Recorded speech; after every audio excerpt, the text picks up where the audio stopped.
Salut à tous, c'est Nico le jardinier. Aujourd'hui, petite vidéo toute simple. Je vais vous montrer comment j'ai fabriqué une clim avec une glacière, un petit ventilateur et un coude de gouttière.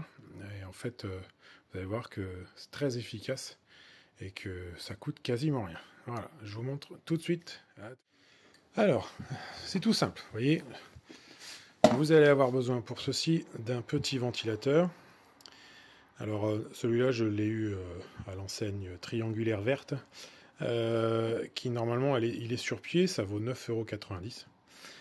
Vous allez avoir besoin d'une glacière, donc ça c'est une glacière que j'ai récupérée, elle ne m'a rien coûté. Et d'un coude, alors j'ai choisi un coude parce que forcément l'idéal c'est que l'air qui va sortir sorte plutôt, puisse être orienté. Donc très simple, vous percez. Alors on voit, hein, il y a forcément le revêtement polystyrène. Donc j'ai percé, évidemment vous faites... j'ai fait ça à la scie sauteuse, simplement. J'ai fait la même chose, je vous montre de l'autre côté. Donc j'ai fait la même chose pour pouvoir mettre mon ventilateur. Alors face vers l'intérieur, puisque le but va être de faire passer l'air extérieur chaude à l'intérieur. Et, alors je vais refermer un petit peu mieux. Attendez, je fais une pause, je reviens tout de suite. Voilà, ça y est. Donc, voilà. Alors, j'ai rajouté deux petites pattes sur le côté pour bien fixer. Oh, c'est des équerres hein, que j'ai tordus, voilà, de façon à ce que ça ne bouge pas. Je vais le brancher. Voilà. Et je vais pouvoir vous montrer l'efficacité, puisque j'ai à ma disposition ceci, voyez, qui permet de connaître la température. Donc c'est un thermomètre frontal, mais qui permet également de connaître la température. Hop, je vais vous montrer. Tac. Donc on fait comme ceci, qui permet d'avoir voilà, la température d'une surface. Et donc si je prends la température, alors je fais pas ça pendant les grosses chaleurs, j'ai fait ça il y a deux jours, pendant qu'il faisait très très chaud, j'avais 30 degrés sur le mur, donc là je vais vous montrer, on a, hop, voilà, 27,2, je vais le refaire ailleurs, hein, comme ça, pour montrer que je ne triche pas, là 27, donc évidemment, bon, on sait pas, on est sur des dixièmes, voilà, 27,2, c'est évidemment, ça dépend de plusieurs facteurs, mais bon, et je vais vous montrer, hop, donc je vais fermer. Alors oui, je ne vous ai pas montré, à l'intérieur, j'y ai mis des bouteilles qui ont passé la nuit, des bouteilles d'eau qui ont passé la nuit au congélateur. Ça c'est pareil, ça coûte rien. Tac, voilà. Alors je le mets plutôt là parce que je me dis d'une manière générale, l'air va rentrer d'un côté, circuler à l'intérieur et ressortir de l'autre, puisque avec la pression elle va être repoussée. Voilà. Je referme, tac, hop, voilà, tac, tac, et voilà.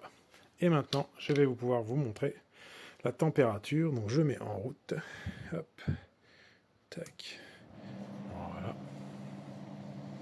Donc, le principe, c'est que l'air extérieur est poussé à l'intérieur de ma glacière remplie de froid, et je vous montre température extérieure, tac.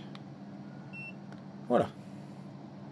Donc on est sur 2 degrés d'écart. Et là, je ne viens que de démarrer. Puisque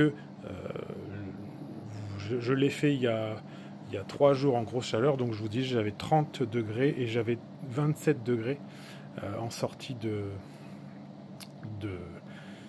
d'air à cet endroit-là. Donc 3 degrés d'écart. Alors certes, bon, c'est pas... vous n'obtiendrez jamais... 5, 6, 7 degrés, hein. C'est pas une vraie clim, hein. Ça m'a coûté peut-être 12 € au total avec le coude, mais mine de rien, je peux vous assurer que là je sens l'air, et je sens que c'est de l'air frais qui sort. Pour une petite pièce, pour une chambre par exemple, ça fonctionne très bien, ça permet...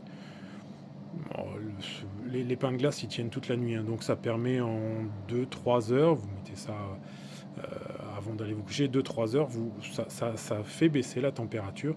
Et quand il fait 30 degrés sous les toits, ce qui est le cas actuellement, hein, on est sous les toits, et ben vous obtenez une différence de 2 degrés, 3 degrés. Là, je vais le refaire, je vais vous montrer. Tac. Hop, voyez là. Là, 22,3. Donc c'est même encore beaucoup plus, regardez, tac. 22 degrés. Je le fais au fur et à mesure. Hein. Là, il n'y a pas de triche. Hein. On ne peut pas dire, tac. Hop, 22,2. Et je suis toujours sur... Voilà. Allez, 27,1, on était à 27,2. Donc effectivement, là, il y a quand même 5 degrés d'écart. Alors, il n'y avait pas 5 degrés d'écart il y a 3 jours, parce que peut-être qu'il faisait encore plus chaud, peut-être que l'air extérieur avait certainement plus de mal à se refroidir. Mais là, hein, je vous le montre une dernière fois. Hop, tac. Et on est, oui, 21,4. On est à plus de 5 degrés d'écart. Donc voilà. Petite clim qui ne coûte rien. Et en plus, de toute façon, les bouteilles d'eau au congélateur, c'est pareil, ça ne coûte rien, qu'elles soient au congélateur ou qu'elles soient ailleurs, c'est votre consommation électrique, donc ça ne consommera pas plus. Voilà, en tout cas, ça fonctionne très bien. Je peux vous assurer que quand il fait vraiment très chaud, ça permet d'avoir un bon ventilateur frais. Alors là, vous voyez, la petite anecdote, c'est que j'avais acheté ce type d'appareil avant, où on peut mettre de l'eau à l'intérieur. Heureusement que ça coûte pas cher parce que ça ne sert à rien, ça ventile de l'air, mais en aucun cas ça ne permet de refroidir quoi que ce soit, même en y mettant de l'eau très froide. Ça passe beaucoup trop vite dedans, ça ne refroidit rien du tout. En revanche, ça, comme le compartiment de la glacière est beaucoup plus important, l'air qui rentre à l'intérieur a vraiment le temps de se refroidir. Voilà. Alors, je parle trop. En tout cas, voilà, vous avez un petit dernier. Moi, ça m'éclate. J'adore faire ça et de constater la différence. Tac. Voilà, 21,6. Et si je le fais là, sur le mur, on est à 27,2. Voilà. Donc là, ça fait quand même 5 degrés 6 d'écart, donc c'est quand même très très appréciable. Voilà. Je vous dis à bientôt pour une nouvelle vidéo. Ce sera certainement dans le jardin ce coup-ci, puisque je ferai le point sur les tomates. Et puis, je vous dis à bientôt. Ciao!